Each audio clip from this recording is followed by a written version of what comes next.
Assalamualaikum warahmatullahi wabarakatuh.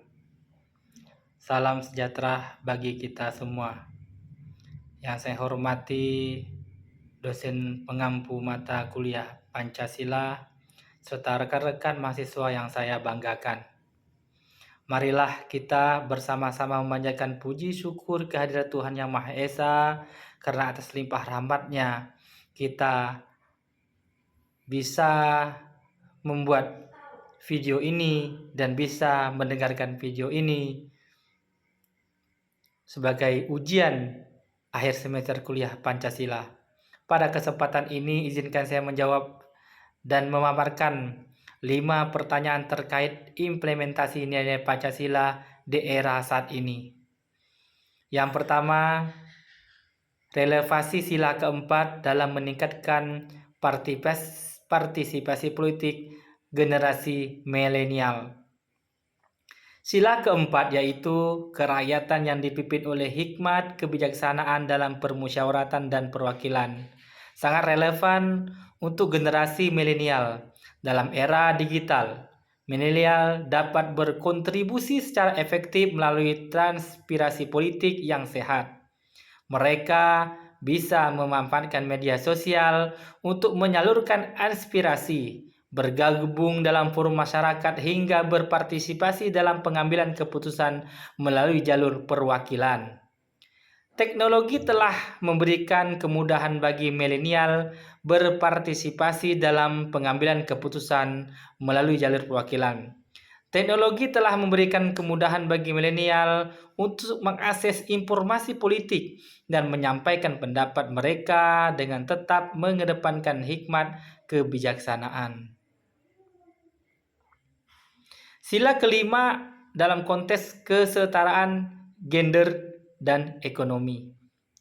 Sila kelima, keadilan sosial bagi seluruh rakyat Indonesia merupakan pentingnya keadilan bagi semua manusia dalam kesetaraan gender dan ekonomi.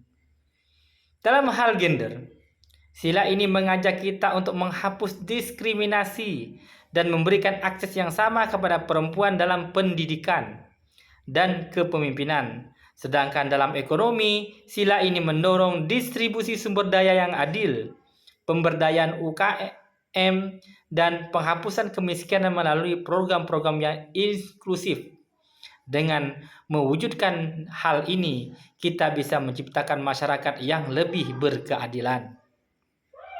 Yang ketiga, Pancasila sebagai paduan moral dalam menghadapi dilema etika di era teknologi.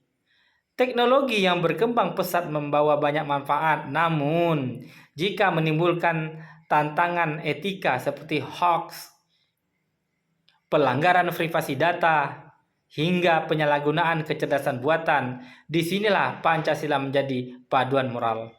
Sila pertama mengajarkan kita untuk menggunakan teknologi dengan penuh tanggung jawab dan keimanan. Sila kedua mendorong kita untuk mengutamakan nilai-nilai kemanusiaan dalam inovasi teknologi. Sila keempat mengingatkan kita untuk menjelaskan dilema etika melalui musyawarah dan kebijaksanaan kolektif. Yang keempat, penguatan kearifan lokal untuk menjaga nilai-nilai Pancasila di era globalisasi. Dalam era globalisasi, kearifan lokal menjadi benteng utama untuk mempertahankan identitas bangsa. Gotong royong, toleransi, dan sikap saling menghormati adalah contoh nilai kearifan lokal yang sejalan dengan Pancasila. Generasi milenial dapat memperkuat kearifan lokal ini melalui strategi seperti berikut. Yang pertama, memanfaatkan teknologi untuk mempromosikan budaya lokal di tingkat global. Terus, menghidupkan kembali tradisi lokal dalam kehidupan sehari-hari dan menanamkan nilai-nilai kearifan lokal dan dalam pendidikan formal dan informasi. Dan bagian kelima, peran strategis generasi milenial dalam visi Indonesia Emas 2045. Generasi milenial memiliki peran penting dalam mewujudkan visi Indonesia Emas 2045. Mereka adalah agen perubahan yang mampu menghadapi tantangan global dengan semangat inovasi. nilai-nilai Pancasila dapat diaktualisasikan untuk membangun masa depan Indonesia. Sila pertama menguatkan integritas moral dan spiritual. Sila kedua meningkatkan era kemanusiaan di tengah persaingan global. Sila kelima mendorong keadilan sosial dan pembangunan nasional. Sebagai penutup, sebagai generasi milenial, mari kita jadikan Pancasila sebagai pedoman hidup yang nyata dalam tindakan sehari-hari.